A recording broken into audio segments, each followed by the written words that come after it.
Good morning, everybody. It is like 3 o'clock in the morning, Monday, December 4th, 2023. I just got finished doing some more decorating around here. I just have to finish the mantle and get some other stuff over the week out of storage, but I finally decorated the tree. Donna and I spent the whole day. We went to church in the morning, and then we went to we went shopping, and then we went to Vespers, evening Vespers, and then we went to the blessing of our Advent wreath, and then we went looking for candles and stuff for the Advent. So let me show you what I did. So check this out.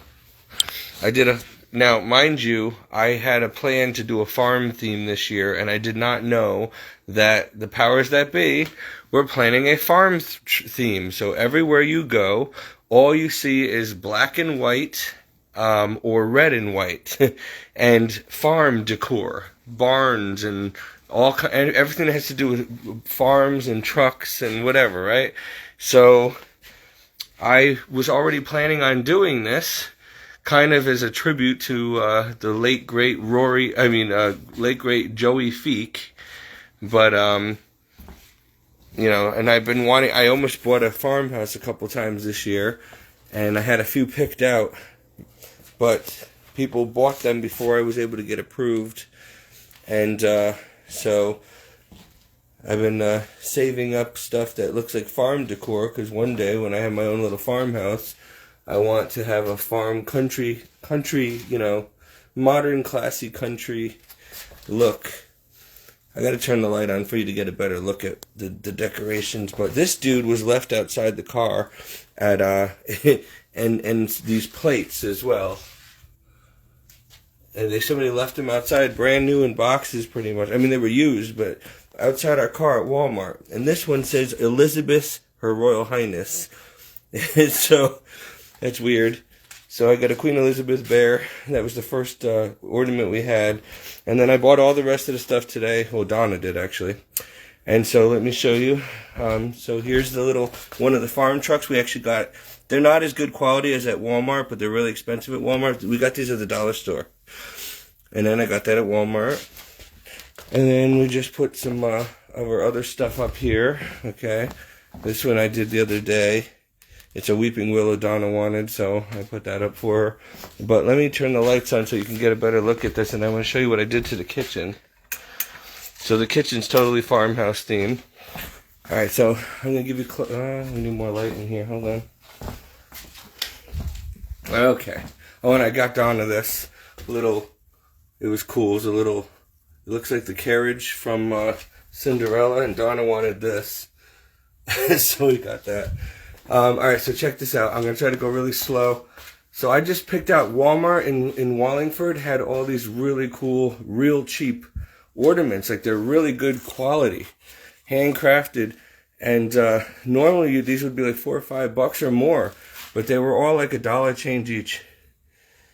So I wasn't planning on doing a red theme this year, but everything was either white and black or red and black, so I decided that we were going to just go country farm, black and white and red and minimal, I was going to put bulbs. They only had black, red, and white bulbs and silver bulbs. Like, that was it. So you had a choice of either black and white this year or red bulbs, the shiny balls and stuff. And I figured, you know what, I want to just do something different. Instead of like bulbs, I wanted to do individual little things like this. Like, look, we got the mailbox, a moose, little houses, little signs, wagon, total country. Stuff that you would find in a farmhouse. And it's enough, you don't want overkill. And then I got a bunch of these trucks because I really love these trucks, and I totally overdid it with the truck theme. Because look, we got one of these here, and then the towels. These I got to put on the mantle still. The black. See, everything was black and white or red and black. Here's my Advent wreath. Hold on, let me turn the light on here. So, farm. Okay, look at my Advent wreath. Now, I could not for the life of me find purple candles. So we went to like 10 stores and I finally got these at like, oh gosh, where was it? Job Lots or something, or no, Burlington Coat Factory. They're burgundy instead of purple, but and there's 2 of these for $6. Ridiculous. The wreath was like $20. I spent a lot of money on garbage, but I could not find pink or purple bows anywhere in like 12 stores. Nor can I find purple and pink candles or candle holders. People don't even have candle holders for these types of candles anymore. That's sad when people don't appreciate things. These were $1 each at the dollar store, Dollar General. So I got these cool, we got 6 of everything, right? So if people come over for Christmas, they're plastic, but it just looks cool on display. This I already had for the summer, and then this is a farm truck tray for $1. And then I got these cute little things. They're supposed to be either candle holders or you put toothpicks in them. Little barns. I use them as candle holders. And then I got these. These are $15 for the silo in the barn. These tin things. So I decided to make a little farm scene to go with everything else. Farm. I got little cars and trucks everywhere. And houses. This theme is like everywhere all of a sudden. I started it in the summer, and now everybody's doing it. So, I got this truck over here too. This is so cool. Now they have better ones for like $5 more, like better with the like wood gate on them and stuff, with Christmas trees sticking out. But for $5 cheaper, these were like, I don't know, $10 each. I got them at Dollar General. Good enough. But the ones at Walmart are so much better quality. But how many trucks you gonna have, you know? So that's that. And I got a shirt. Like Donna bought them for me for Christmas. Because there was only 2 left in this one store. I went to so many stores, and everybody's wearing these now. And I wanted to get one of these. Okay, so I got the red and black shirt, and then I got this. Okay, I wanted one of these to match my Christmas tree. It's another shirt, and they only had, I'm a double extra large, like 2X now. Ridiculous. And they only had 2 left, and I really had to dig for them. But I'm glad I got those. And the black and white one actually goes. The guy in Beetlejuice, he was wearing that in Beetlejuice, and so I just watched that again the other day with my client, and I'm like, oh, I really want to get one of those shirts. And then I see somebody wearing it at church, and I'm like, they got them at Walmart, I guarantee it, and they did. So everybody's shopping carriages were filled with the same looking ornaments. Like, I mean, they even have a rustic ornament, which is like all wood. So they have like poinsettias made out of that material, potato sack material. They look really cool. And they have antlers, like antler ornaments, and like you can go severe country with everything wood beads, wood ornaments, all that kind of stuff, like really super old country. Or you can do middle grade, which is what I did with the tin stuff and the red and the black and the white. Or that was it. You only had that choice of picnic basket, plaid or white and black plaid. And every store I went to, that's all they had for Christmas stuff. Like, you could only they didn't have any other bows or anything. They only had these bows and these bows. And this kind of garland, like, it's everywhere. So I'm starting to wonder, I'm like, okay, wait a minute.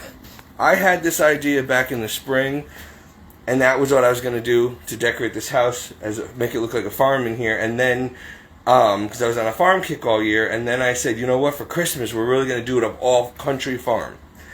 And I was planning on having my little farmhouse by now, so I started getting this stuff, and the ideas for how I was going to decorate it. And then all of a sudden this year, everything farm.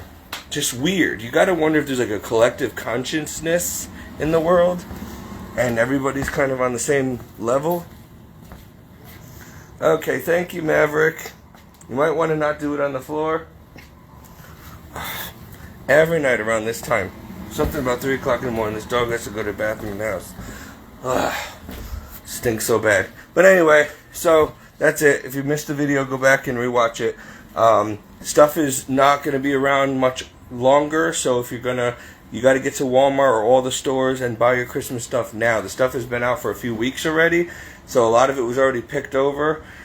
But if you want to really jump on this truck, and this red farm truck and farm theme, like this 1950s or 1920s farm theme that they're doing this year, you got to go to the Walmarts, Super Walmarts, and Kohl's, and every place I went today. We went to Kohl's, we went to Job Lots, we went to Big Lots.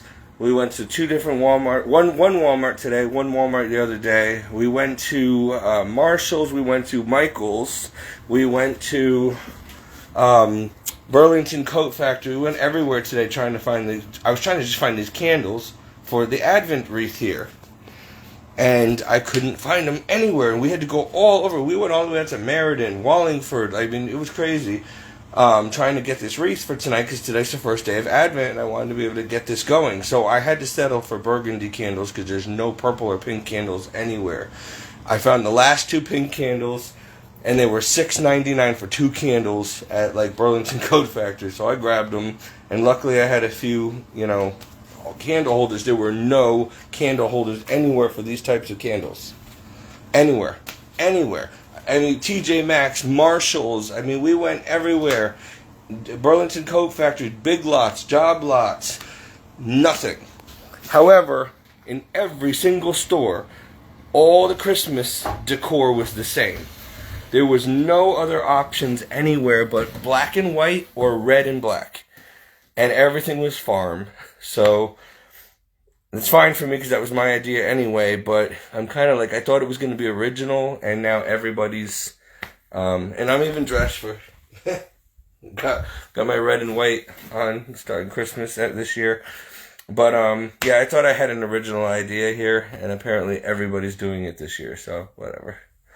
I should have known, because when I first got this thing up here, this little black and white checkered house up there, and the pig and stuff, I started getting some farm stuff at the dollar stores, and I started noticing all this black and white checkered and red and black checkered stuff all year this year. Like, it was just everywhere.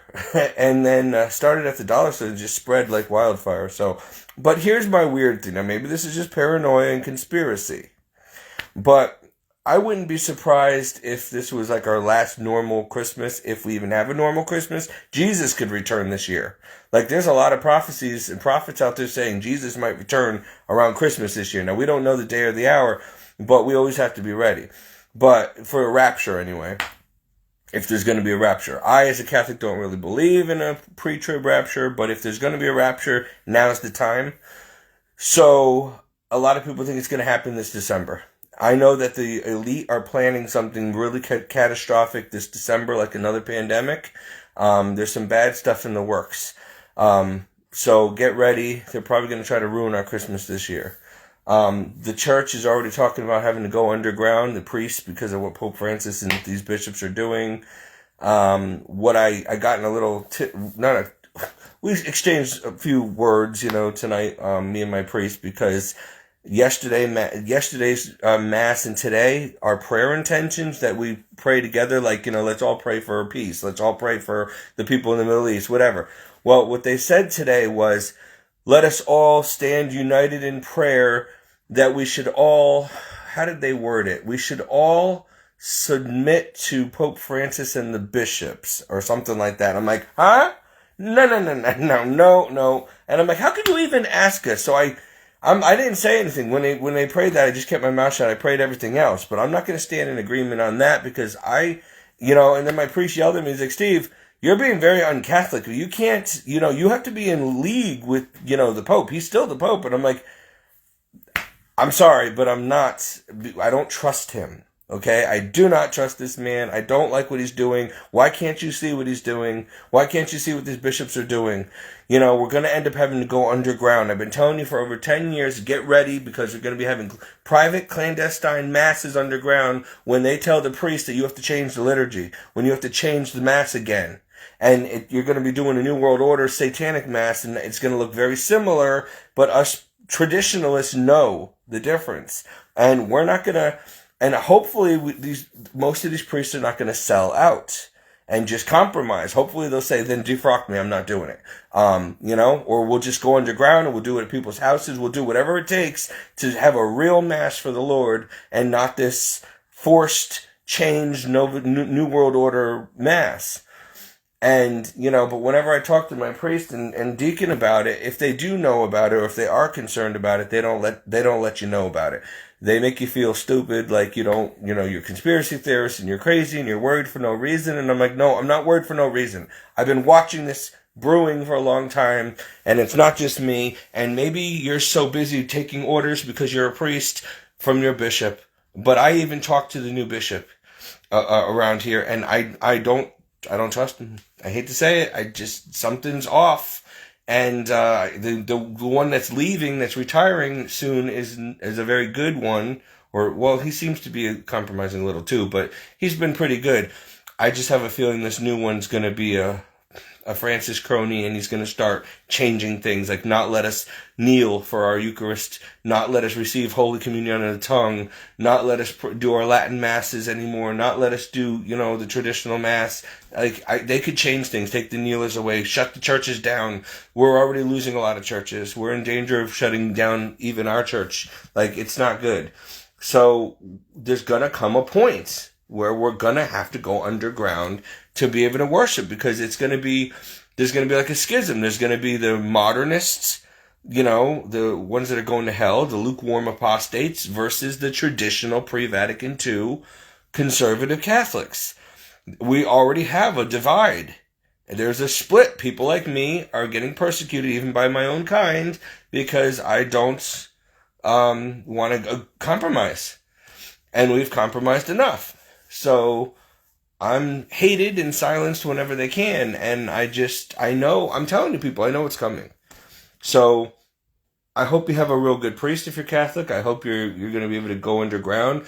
I was hoping to have money or a place or something that I can do for the Lord where I can have host masses, like private masses, so that, while they're persecuting us, we can still congregate and have mass.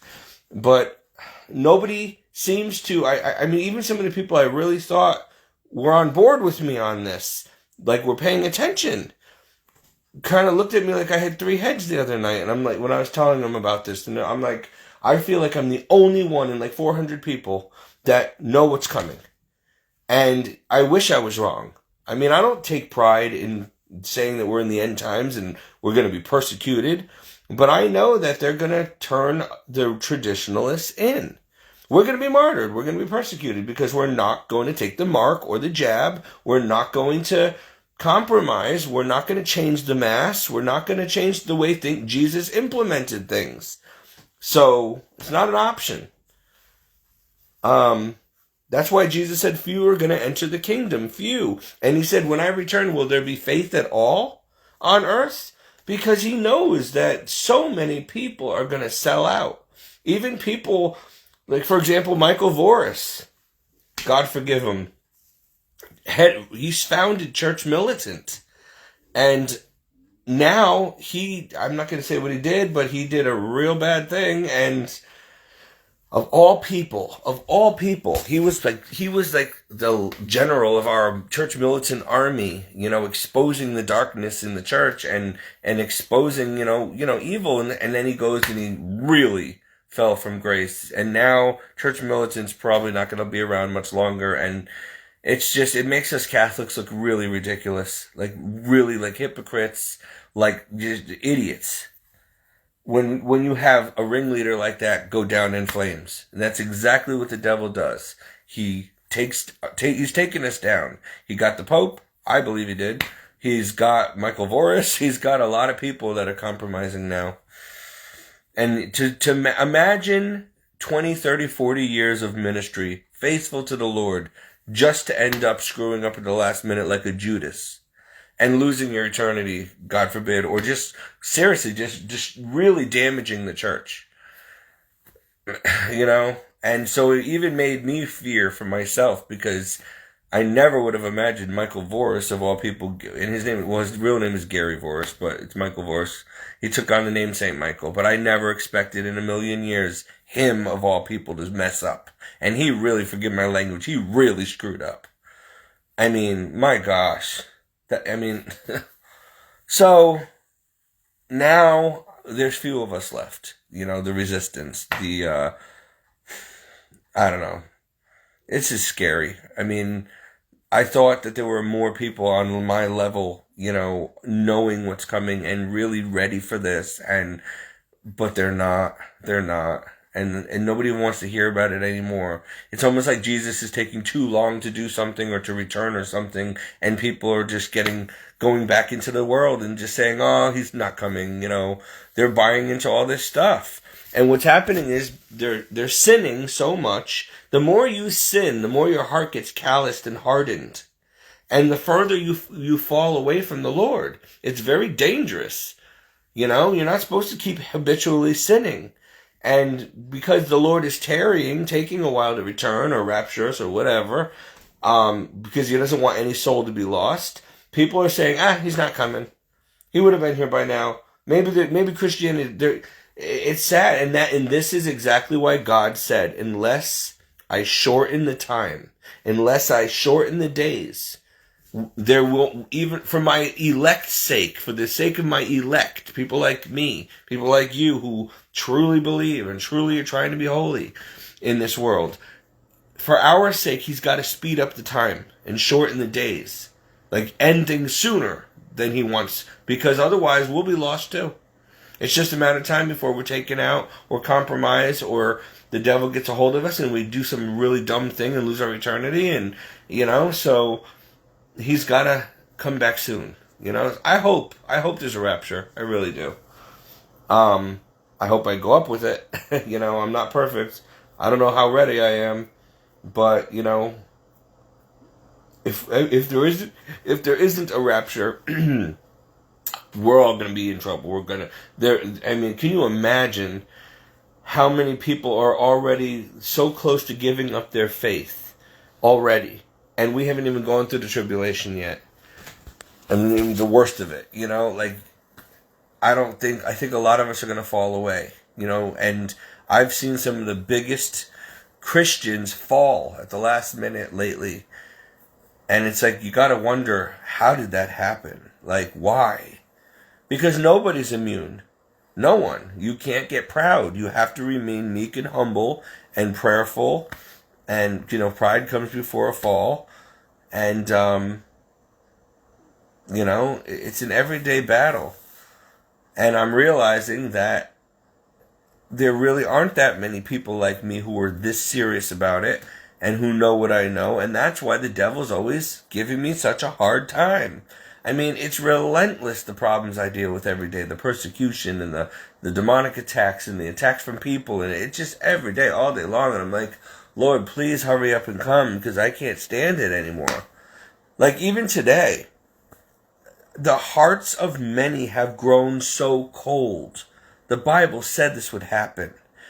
Everywhere I went today, people are just, like, they'll just walk right in front of your car when I'm trying to pull into a handicapped spot, because Donna's handicapped, so I have a handicap sticker, and it's, you know, and these people just, they weren't even near my car, and they're coming out of the store, and they speed up like they want to get hit, and I got to slam on the brakes and almost hit them, and I'm like, why couldn't you wait a second?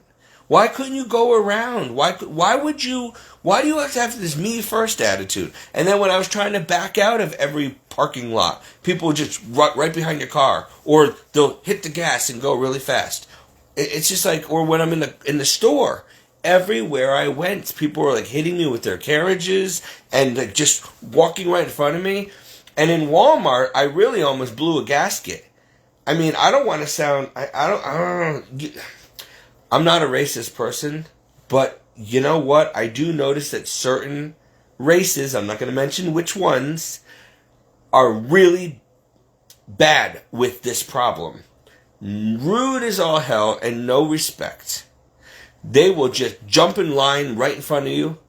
They will push their carriage right in front of you. Like, they'll just cut right in front of you and knock you over and not even look at you. Whole families of them. And so, and I'm not talking about black people, by the way, either. So, today it was so annoying because everywhere I went, I'm trying to shop and I'm moving. Like, if I see someone coming, I'll let them go. I'll move out of the way. I'll stop. I'm always courteous because I know how it feels. But every time, like, I'm literally trying to go down these aisles and they're just stopping and having a conversation for like 10 minutes and they look at you and they know you want to get by and they don't even move. And it would take 1 second to move out of the way. They just stand there and just keep on going. He can wait. And they huddle together. And it's just like, okay, so now I got to back up and go all the way back around and down another and I can't get to the product I need to get to because you're standing in front of it. So I got to wait 20 minutes for them to decide they're done and move on. And if you say something, they cuss you out. And this kept happening almost all night. And I'm like, okay, it's Christmas season. Like, why are you treating your fellow neighbor like that?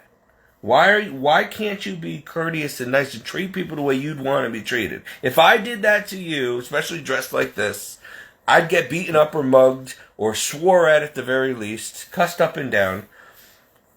This girl, I was going down one of these aisles to get some Christmas decorations, some ornaments, and this girl, okay, she must have been 16, 18, pushes my carriage aside, and she's pulling her carriage with her sister, her little sister, in it, and just slowly, just literally stops me as I'm walking, pushes me aside, and so she can squeeze her carriage through, and didn't even look me in the eye, and just kept walking, and then stops in front of me. So I'm standing there like this. I'll wait. And she didn't eat, and she's just taking her time looking at stuff, as if I was invisible. Man, I tell you, everywhere I go, and don't even talk about the traffic and the way people are speeding all over and zigzagging and on your bumper and slamming and cutting you off. It is dangerous. And I'm like, Lord, give me patience, please. This is why I don't want to be around people. You want me to minister to this society? Are you kidding me? Like, I want to see you bring fire and brimstone on them all. I want to see them scurry like rats. Okay? That's what I want. And maybe I'm not a good Christian for saying that. But I'm tired of this. There's no reason why you can't treat people with a little love and respect, courtesy, be patient, be kind, let someone else go. I'm always in a rush. But I still stop to give someone money or water or food on the side of the street. I still stop to let someone walk across, going ahead of me. I let people steal my parking spaces. When I'm trying to pull in and somebody jumps right in front of me and pushes their car there, and it's like, you knew I was waiting. Stuff like that. And then they just don't even look at you and they walk right into the store. Like, I don't know. I really feel this is my conclusion.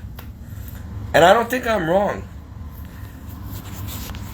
I went to church the past 2 days. I'm in a state of grace. I'm in holiness, right? And most of these people are not real Christians. And I'm telling you, it is very obvious the sheep from the goats. The sheep are meek and nice and humble and patient and quiet like me. I mean, we may be thinking that we want to cuss you up and down, but we can't because we're Christian.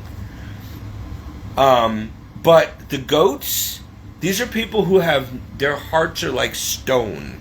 There's no Jesus in their life. There's no way. You'll know them by their fruits. There's no way you could be a Christian and be doing that to anyone. It's rude. It's selfish. It's full of pride. It's not appropriate. You don't push and shove and cut and lie and scheme and jump in front of people and you don't have a me first, it's all about me attitude. You just can't. Christians are opposite. We're selfless. We're always giving. We're not takers, we're givers. We try to be filled with joy. We try to be patient and loving. It's hard. And so I'm like, Lord, I just want a cabin in the woods or a farm with like 20 acres. I don't want to be around most of society anymore. And this is why the Bible says, don't hang out with sinners. Like attracts like, if you want to fly with the eagles, you don't hang out with chickens. You got to hang out with other Christians. And don't forsake fellowship. Because you really got to unite with other Christians, your family, with people of like mind and heart who are on the same mission, who want to go to heaven with you. Because we have nothing in common with most people anymore. You don't. And I'm not saying that to be puffed up with pride. I'm telling you, if you do this right, you got to admit you don't have anything really in common with worldly, secular people anymore.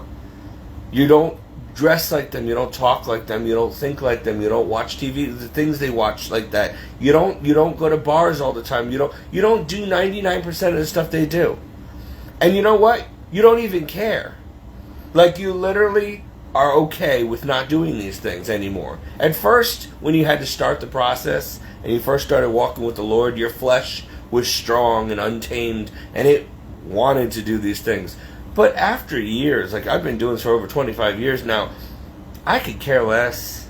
Like, I look at them and go, okay, whatever. You just give me my own farm and church every day with Jesus and my Bible. I'm happier than a clam. I really am. I could care. Because I'm seeing more and more how God sees things. And if you realize that death is going to happen to all of us eventually, none of this stuff matters. Like, you can't take anything with you, so you can't take everything so seriously. You can't take your life so seriously. You can't take yourself so seriously. You've got to just be all about Jesus. Think like Him. Be in the world. Enjoy it, but don't get attached to it. Like, it's not... If you have it, great. If you don't have it, great. If you get to go on a cruise, great. If you don't, no big deal. If you have a lot of nice things, fine. If not, who cares? Like, that's a Christian. The Lord giveth, the Lord taketh away. You have ups and downs. It's like a roller coaster. But the more you do this, the more you're like, I don't want to be like the rest of these people. If you watch them, just sit back and watch them. Listen to the things they say. Look at the way they dress. And I'm not saying to be critical and judgmental. I'm just saying there's a huge difference. There's nothing in common. You can't even strike up a good conversation with them. So... You just let the bad fruit keep tumbling by. It falls off. You don't have to shake the tree. The bad fruit falls by itself. You be good fruit. And that's all you got to worry about. But it is hard. And let me tell you, as obvious as these non-Christians are to us, we are super obvious to them. So that brings me back to what I was trying to say. I know this is done intentionally to me. They don't even know why they don't like me, or why they don't see me, or... They see me, but they don't respect me. It's not me. It's Jesus. It's Christ in me that they don't like. But they don't even know that. Like, they don't look at me and say, oh, he's a Christian, I don't like him. I'm just going to push him aside and ignore him and jump in front of him and just be rude and mistreat him, and I have no respect for him. But their demons know. See, that's the thing. Their demons don't like me. Their demons don't like who I represent. They don't like the light of Christ. They don't like Jesus inside me. And so the demons inside them get all... It's like frequencies, like they're vibrating, and they're like, get away from this guy. Like, we don't like him. And they will torment. They will persecute. And it is a form of persecution. Just pay attention from now on. Especially on a Sunday. Especially when you get right out of church. Pay attention to how most people treat you. Some of them are going to come to you because they want your light. They love you. They want to hear about the Lord. They know you're a Christian. Other Christians will be magnetically drawn to you because like attracts like, and they recognize a fellow Christian. Like, I don't even need to ask. I don't even need to see a crucifix or anything on you. I know if you're a Christian by looking at you. I can sense my own. I can sense the Holy Spirit in you. I can sense that you're good. But when there's somebody who's not, I can sense it. And when someone's in the occult or some kind of satanic stuff, I sense it. Like, that's discernment. Like, I just know. And so pay attention to people and understand that if they don't have Jesus or a serious relationship, like if they don't take their faith seriously, the devil's got them already, and they are being controlled like a puppet on strings by demons that they're not even aware of. Because if that God-sized hole in their heart is not filled with Jesus, nature abhors a void. Okay? Somebody else will come and fill it. And the devil will. Or his demons will. So you can't avoid it. If the Holy Spirit's not there, you have a dark, gaping hole that the demons will fill. And even if you're not fully possessed, you will be oppressed and controlled and manipulated, mind, body, and soul, in ways that you don't even realize. You think it's you. You think that there's a reason why you like pornography. It's not you. It's the demons. Or you have a drinking problem or drug problem or whatever, you're backsliding or whatever your issue is, anger. It's the demons working on you. They work on you 24/7 to try to cause you to stumble. And so if you don't keep your eyes on heaven and on Christ and keep Christ in you and stay in a state of grace, stop sinning, then you're going to be picked off. You're going to be, and so the devil lets these people just enjoy their life. It seems like the Christians are always suffering poverty or persecution or whatever, struggling to make ends meet. But that's really just because we think about this. God holds us to a higher degree. He gave us much, and so much has been given, so much more is expected of us. We have to put God first at all times, and then neighbor second. We come last. Okay? The rest of the world, they don't have God at all. They don't care about neighbor. They only put themselves first. So, of course, it's easy to have an enjoyable, happy, peaceful life when all you do every day is think about just yourself or your immediate circle of people. You don't really have to worry about obeying commandments. You don't worry about hell or the afterlife or God or any of that stuff. You could just enjoy life, and the devil will let you because he's got you. And he'd rather you not believe in him and hell than for you to believe in God. So he'll just let you go, and you say, see, I get away with murder. I can do whatever I want. There's no God. He doesn't bother me. I don't get punished. The devil doesn't attack me. I've never seen this devil. Everything's great. That's how you know you're in trouble. But I tell you the truth, and any real Christian will tell you, when you're walking with Jesus, you will see the devil. He will manifest in many different people. You're going to have financial trouble, job trouble, family will turn against you, friends, your partner will betray you. I mean, he'll come up with all kinds of stuff. And it's like, wait a minute, the minute I started following Jesus, all of a sudden everything fell apart. I was doing better before I followed Jesus. Like for me, I didn't have that many worries. I thought I knew Jesus. And I was in Hollywood, and I'm sleeping around, and I'm, dabbling with drugs, and I'm making horror movies and things that worse, and just living my life and enjoying it and planning on getting rich and famous really soon and dabbling with occult stuff and getting involved in these secret societies. And I was going further and further away from God down the rabbit hole to hell, not realizing. And it was just so easy, and everything was just great. I was popular, I had friends, I could date anybody I wanted. I was good looking and skinny and healthy and had my sports cars, and I had a life. I had friends, my family loved me. Then I found Jesus, or he found me, and everything just flipped upside down. And everything became an uphill battle.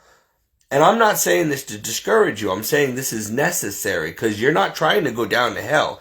It's easier to go downhill and go into hell than it is to get up to heaven. Heaven's a climb. It's like climbing Mount Everest. You got to get up there, not down there. The trip down is always easier than the trip up. Remember that. So it's worth it. But the point is, I lost everything. Almost everything. And I had to separate from everything that was so dear to me. but it's necessary and it's worth it. It's like the Lord has to do surgery on you with a scalpel and cut away people, places, and things that are going to deter you from your walk with Him, from putting and keeping Him first, from becoming holy, from being used by Him the way He needs to use you, according to His will, plan, and purpose for your life. And so you got to let Him be the doctor, the heavenly physician, and it's a painful cutting process of re-breaking your bones and rebuilding you up. Without it, you don't stand a chance.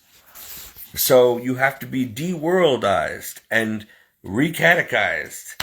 And so it's a long, lifelong process. And you just have to set your mind that you want it. That's all. It's not as hard as it seems. It's because Jesus does it in and through you, for you. You just got to say yes. And He doesn't always show you where you're going to be headed or tell you what's coming, or, He doesn't tell you much all the time because it would probably be too overwhelming and scare you. But it's for your own good that you just obey Him and let Him do whatever He wants and needs to do in and through your life. And if that means take away your sports car and your family and your friends and your girlfriend and your dogs and your home and your career, so be it. The Lord giveth, the Lord taketh away. Because if you don't let Him do this, if you do not let Him gut out your soul and make it His own, then He will go insane and take you with Him. No, just kidding. He will drive you, you'll go right to hell. So just let Him do it. It's not worth fighting. Every one of us was created by God, for His will, plan, and purpose. You need to deny yourself and say, listen, I'm not going to make plans anymore. I'm not going to say, I'm going to be a doctor. I'm going to be a dentist. I'm going to marry that person. I'm going to move to Tahiti. I'm going to have a sports car. No, you now say, Lord, I'm all yours. What do you want me to do for a career? Who do you want me to marry if you want me to get married? Where do you want me to live? It's not about you anymore. You surrendered. You're dead. You died to yourself and you raised in Christ. It is no longer you who live or I who live, but He who lives in me. So I don't have free will anymore. I gave it up. You give up your free will to take on Christ's will. And you ask Him, what is your will today? Where are we going today? What do you need me to do today? That's it. You don't live for yourself anymore. And that's hard because every day we fall. A righteous man falls 7 times a day. Every day we end up getting into our own will. Maybe we eat too much. We didn't ask Him. Oh, I forgot to ask God, where does He want me to go today? What does He want me to do with my time? Did He want me to eat that? Did He want me to go there? Did He want me to hang out with that person? We just did what we wanted to do or what other people wanted us to do. But we don't stop and pray about all things and run everything by Jesus first. And that means we're wasting our days. If you spend your whole day, no matter how much fun you had, doing stuff that God didn't want you to do, or stuff that, like, okay, you wanted to do it, but God really needed you to go do something else that was important, then you're going to be held accountable for that. And this is the part of Christianity that people don't want to hear or believe. We hear it all the time, but it goes in one ear and out the other. It seems to go right over our head. You are not your own. Okay? You died to self. You don't belong to yourself. You are owned by Jesus. He bought you back. He created you, and then He purchased you with His blood. You're His. You're His slave. You're His employee. You're His child. You don't have a say anymore. So stop living as if you're still in the world. You're on the road of the cross now, and you the road to heaven. Do you want heaven or not? This is the way. But if you keep on rebelling, you're going to end up being lost, and you're going to end up on the main road. And every day we have to say, wait a minute, is this God's will or my will? Because, otherwise, if we miss it, if we miss the mark, and I do all the time, I'm just telling you the truth, we have to pray for each other. If we miss the mark and we die, we're done. We're going to be held accountable. So, I hope God's not mad that I spent, some money on all these Christmas decorations, And I felt guilty. I'm like, okay, well, should I really be buying these things? I mean, it is Christmas, but am I doing it for the Lord or am I doing it for me? Probably for me, I wanted a cozy home. I wanted I don't know, I just want to get in a Christmas mood like everybody else. But it's like, wait a minute, isn't it more important to save that money or give it to someone who's hungry? Isn't it more important to, like, just, I don't know, work on my holiness instead of worrying about decorating the house or worrying about Christmas, you know?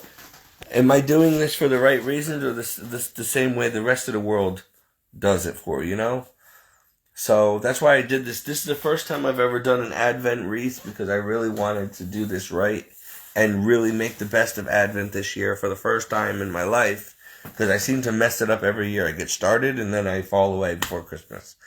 I never seem to really be a good Catholic during Christmas season. There's a lot of holy days of obligation. There's things we need to do, like certain prayers, and being a Catholic is a lot of work. It really is. But we don't get to heaven by our works. It's faith and grace, but the works are fruits of the fact that they prove that you have faith. You do the work because of your faith, because you love God, because you're serving God and neighbor. But you can't get to heaven on your own merit, and you can't get to heaven by just works or prayers or whatever. And another thing a lot of us forget, I know I do, I got a bad attitude. Even if I pray, sometimes I don't feel like it, my attitude's wrong, it's not going to count. Or if I do good works, but I didn't really want to do it, my heart wasn't in it, it's dead works, you know? It's not being done by faith or for the right reasons, so it's dead works. So there's a lot of catch-22s that Christians have to be paying attention to. There's a lot of red tape and fine lines, you know, fine print with this that, you know, you can't just say, oh, John 3:16 and that's it. That's true, but it's not true. There's a lot more that comes with this, with being a Christian. Again, this is not just a Sunday thing or a belief or maybe an hour a day thing. This is a 24/7 lifestyle. You are a Christian first. You're a Christian first before anything else. Before you're a mother, you're a Christian. Before you're a husband, you're a Christian. Before you're a wife, you're a Christian. Before you're a bank teller, you're a Christian. And because of that, everything you do, whether you're a spouse, you're married, you have kids, or you're working at a bank, or you're working at a grocery store as a clerk, everything you do must reflect the fact that you belong to Christ and you radiate Christ and you need to be in his image and likeness and you need to think like him and act like him and talk like him. People should see Christ in you or feel his presence in you without even having to know that you're a Christian. It should be obvious. Especially in these end times, the goats know who we are and the sheep know who the goats are. So like I said, I go out into society. Ugh, I hate going out in public because I see the worst of the worst. I want to believe the best in everybody, but I just see the worst of the worst. Everybody's hearts are so cold and selfish, so far from Jesus. They're not like Jesus at all. And it's just so obvious, and it's getting worse. It's like a pandemic. I was wondering what was in that jab, because everybody's just been acting like a zombie and cold-hearted ever since COVID. And maybe it did change their DNA, because apparently it changes your DNA, and I know the vaccine does, and that means that you're no longer in God's image and likeness, so no wonder you're acting strange. You're changing. When you change someone's DNA, you're changing everything about them, whether they realize it or not. You know, one chromosome off changes everything. So, anyway, I'm rambling now, and it's almost 4 o'clock in the morning. I'm exhausted, but I just wanted to show you guys what I've been working on for Donna and stuff. And, you know, it's still the season, so I'm trying to enjoy the Christmas season and get into it, but I'm trying to get into it in a very holy way, a very religious way, and really give God my all this year. And I hope I succeed this year, because I haven't ever gotten through the whole season the way I should have. And there's just so much going on. And like I said, the devil, the more you push in, like I spent all weekend at church pretty much. And now I have no time. I got to go back to work tomorrow all week. So I realize I don't have time to do anything I want to do or worldly things anymore, because living as a Christian, it's just this, you're so busy serving God and serving neighbor, and trying to be holy and work out your salvation with fear and trembling, that you don't have much time to really live this life the way everybody else does. we're so different. I'm so different, you know, and sometimes I get very upset and I cry myself to sleep and I'm like, Lord, I just want to be normal. Like, I just want to, I don't know. I feel like I never have enough time a day to get anything done for myself. I always feel like I still owe you more, like I'm not doing enough for you, I'm not doing enough for neighbor, and we're running out of time, and it's a lot of stress. So anyway, I gotta go to sleep. I'm exhausted, but happy Advent, everybody, and please pray for me. And I hope this video made sense, because I'm literally half asleep right now. So, God bless.